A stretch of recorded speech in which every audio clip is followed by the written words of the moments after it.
So Queenslanders will be going to the polls in about 2 months. On the 24th of March, local council elections will be held later, probably late April or early May.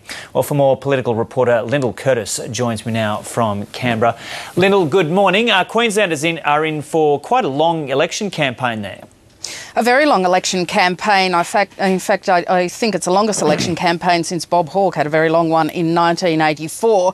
And the formal campaign, while the campaign started, the mechanics that the Premier will use to formally have the election, the going to the Governor, the proroguing of Parliament, won't happen for some time. That won't happen, I think, until the 19th of February. So the election campaign started, but the government still continues governing. It does not move into caretaker mode yet. And the Parliament, in fact, will sit. While Anna Bligh has fired the starter's gun, there's still a sitting of Parliament to be had next month.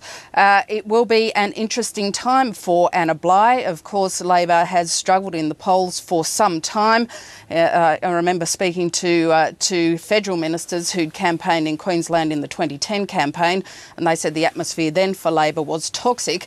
Anna Bligh had an improvement after her handling of the natural disasters this time last year, but certainly it's an uphill struggle for the Labor government in Queensland to regain power. It is interesting for a number of reasons, though. As you said, the flood inquiry report will come out before the election. That's potentially dangerous for the state government. But also there's an opposition leader who needs to win a seat at this election too. Campbell Newman is the opposition leader, but he's not yet in Parliament. He needs to win the seat of Ashgrove, which he's running for.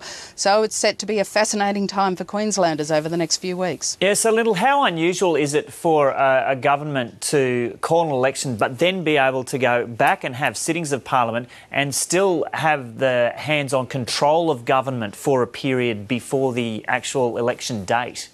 It is quite unusual. I remember the occasional federal campaigns being called while Parliament's sitting. There's right. Where the speculation's been going, but certainly it's very unusual, and it does play on a government's natural advantage in an election where they have all the mechanics of government in the lead up to the caretaker period to be able to push their case.